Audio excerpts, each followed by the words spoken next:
আজ রবিবারটা কিন্তু কাটলো আজকে আমাদের একদম অন্যরকমভাবে।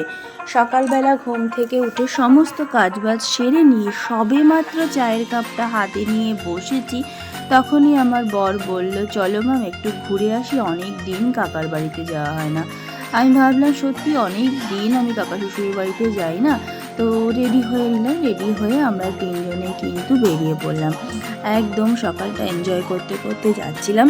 আর চারপাশে প্রচুর গাছপালা ছিল, আজকে রোদটাও অনেকটা কম ছিল।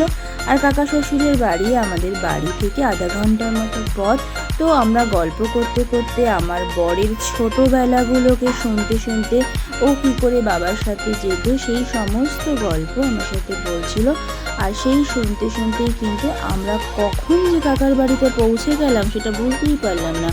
তো সেখানে গিয়েই আমার মেয়ের অত্যন্ত প্রিয় হচ্ছে কক। ওর কাকাইয়ের হচ্ছে এটা ফার্ম, সেখানে এই মুরগিগুলোকে ওর কাকা পালন করে, সেগুলো দেখাচ্ছে আমার মেয়ে। ও তো ভীষণ খুশি। আর তার মধ্যেই আমার ননদ কিন্তু আমাদেরকে জলখাবারটাও দিয়ে দিল। ছিল পরোটা, ছিল আলুর তরকারি, কালো জাম আর কালাকাত।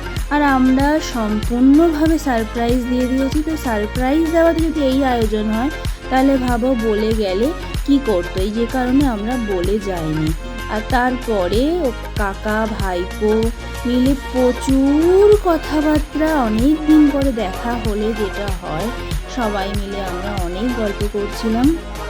তারপরেই আমার ননদের হাতের স্পেশাল রান্না চিকেন। আর আমার বলে রাখি যে আমার ননদ কিন্তু ভীষণ ভালো রান্না করে।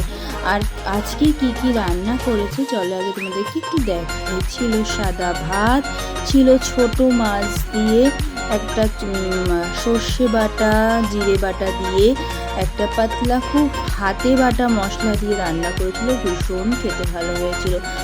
আর আমার বর তো মানে মাংস পর্যন্ত যায়নি, এত ভালো। আর করেছিল ট্যাংরা মাছ দিয়ে আলু আর বেগুন দিয়ে ঝোল, সেটাও ভীষণ ভালো হয়েছিল। আর এটা করেছিল একদম আদা জিরে বাটা দিয়ে। তারপরেই একদম সুন্দরভাবে খেলাম হচ্ছে মাংস দিয়ে, যেটা একদম মুরগির মাংসের লাল লাল ঝোল। আর সঙ্গে ছিল গোটা রসুন, যেটা তো আমাদের অনবদ্য লাগে খেতে। মাংসের মধ্যে গোটা রসুন হলে পুরো জমে যায় ব্যাপারটা। আর এত ভালো রান্না, মানুষ একটু ভাত বেশিই খাবে, অপূর্ব রান্না করেছিল। তো সবার সাথে গল্প করতে করতে কখন যে বিকেল হয়ে গেল আমরা বুঝতেই পারিনি। তারপরেই আমরা চলে আসলাম বাড়িতে। তারপরে আমার মেয়ে আবারও মুরগিগুলোকে টাটা করে দিয়ে চলে আসলো, সবার সাথে অনেক দিন পরে দেখা হলো। তো এই ছিল আজকে আমাদের রবিবারটা। সারপ্রাইজলি ভীষণ ভালো কেটেছে সকলের সাথে।